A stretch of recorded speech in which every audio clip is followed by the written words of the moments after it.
Sunday. However, I'm making a lunch for us today. Well, it's probably late lunch, early dinner for us today. I thought I'd share it with you. I made this dish the other day and it just turned out super, and it's a really, really good one for anyone with side effects of aversions, taste changes, smell changes, aversions to red meat, and also loss of appetite or just having a small appetite. This is really good.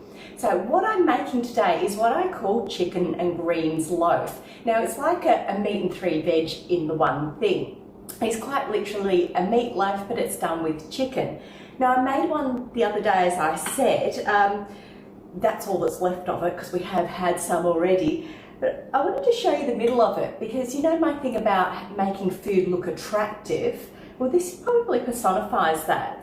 So I've got seeds on the top of it, but in the middle I've done a bit of layering. So it's got this asparagus, I'm just going to bring that closer there, bit of asparagus layer in the middle there.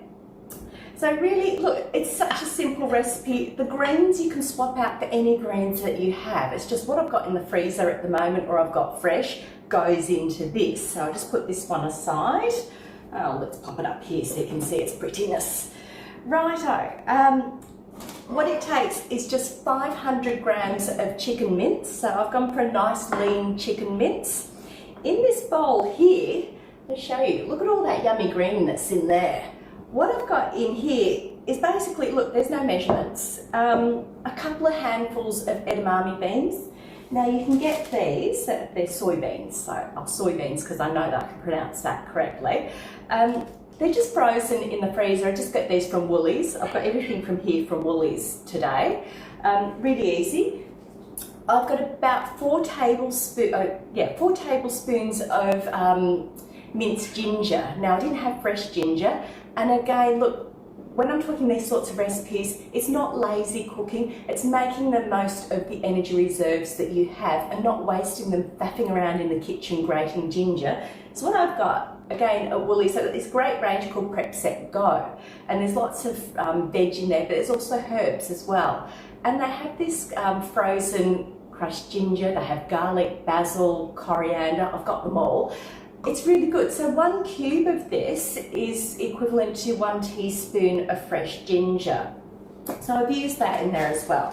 Pop those aside. So as I say, a couple of handfuls of the soybeans have gone into there, the 4 teaspoons of ginger. I've got some fresh beans in there as well. I've just chopped them up finely. That was basically a handful of fresh green beans. Chop it up. You don't even have to chop it up, put them in whole, like layer them through like I did with the asparagus. I've also got in here some seeds. So I've got some flax seed in here. I had used up the end of a packet of some hemp seed, and I think I had some pistachio nuts in the cupboard, so I chucked those in as well. Now for different flavourings in here, if you want a bit more, look, you can do salt and pepper seasoning. I love using stock powders, so I've just put in about a teaspoon, bit less of a chicken stock powder. Adds a really subtle flavour in there, and rather than using the salt and pepper, just adds a little bit more.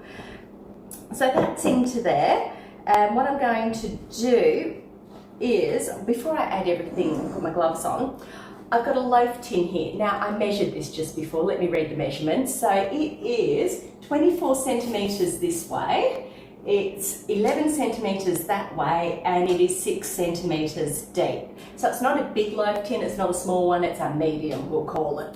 That's the loaf tin there. I've lined it. What I'm going to do for some prettiness on the top is I'm just going to sprinkle some flaxseed. I've got some golden flaxseed, sprinkle that in, and I've got some pepitas as well. I think there's they're like a pumpkin seed, little green ones anyway. You can put whatever you like in it, you don't even have to do this step.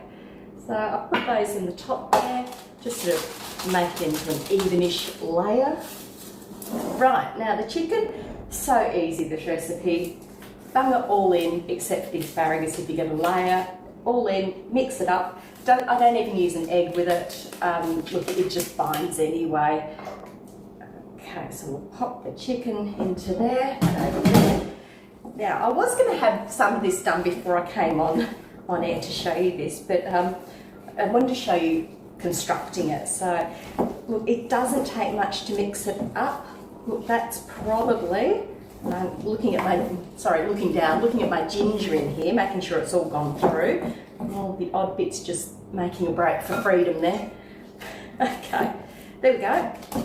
That's all mixed through. What I'm going to do is halve the mixture. So just really roughly, both hands, pull it aside, and I've got that. 2 halves there. Okay, enter the loaf tin, take 1/2 of your mixture, sort of like make it a bit like a sausage, so it goes in there easily. Press it down. Whoops. Oh, my paper's all gone fluffy. There we go. I'm trying to keep it inside the paper to get the tin nice as well. Stickiness happening here, which is one of the reasons why I have gloves on, and the other reason is, well, it's chicken, and treat raw chicken with some respect is all I can say. Okay, that's it into there, nice and, well, it's just a layer.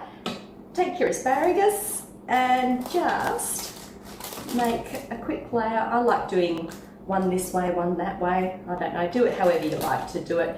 As I say, you don't even have to do this, just chop it up. If you're using asparagus, don't have to use asparagus. It's just, I like asparagus spears, they're just really easy and they make things look so pretty. You know, you could have this done on the top of it as well, make a pattern with the asparagus on the top. Okay, I think I'll fit in one more there. Oh, easy, look at that. Oh, we'll have another one as well. Right, whoop, make break for it. Okay, that's what that looks like there. Easy peasy. Take your remaining chicken mixture, make it into a little sausage, about the right length, press it down, and that is quite literally it. And honestly, the flavour, the chicken and the ginger, yum-o. And you can add in whatever you like, whatever you're craving, put that in. Also, afterwards, after it's cooked, you can add any sauces or gravies to have this how you want it to be. Oh, I might not take those off just, oh look, too late, one's off. Right, and that's one there. Now, I don't like to waste anything, so I'm just going to put these bits of asparagus on top. You won't see them, they're underneath. So press those in a bit, like that. Now I can take that glove off, there we go. That's it, that's going to be the bottom of it because you've got those nice seeds underneath when it comes out. Right, into the oven, let's just get rid of that. Into the oven, I've got my fan forced oven on at 180 degrees. I'm going to put this in for 30 minutes and have a look at it. Now, by that stage, the juices probably won't be clear, but just check, depending on how hot your oven runs. Last time I did this, it wasn't ready at the 30-minute mark. It took another 10 minutes, so 40 minutes all up, but I'd check it. Juices run clean, and all you need to do is then just lift it out, turn it over, you're good to go. This is actually really, really good cold as well, so on a hot day, it's lovely, but also cooler things can be great for metallic taste. They don't make them taste as metallic. Can also be good for nausea because just cooler things are easier for the tummy to handle. So it's a really, really great recipe. Look, I'll write that up for you as well. And if you make it, let me know what you've put in it because, you know, different flavour combinations can suit so many other people as well. I'd like to sort of get the word out about what suits you because you're on the ground going through this just like I was.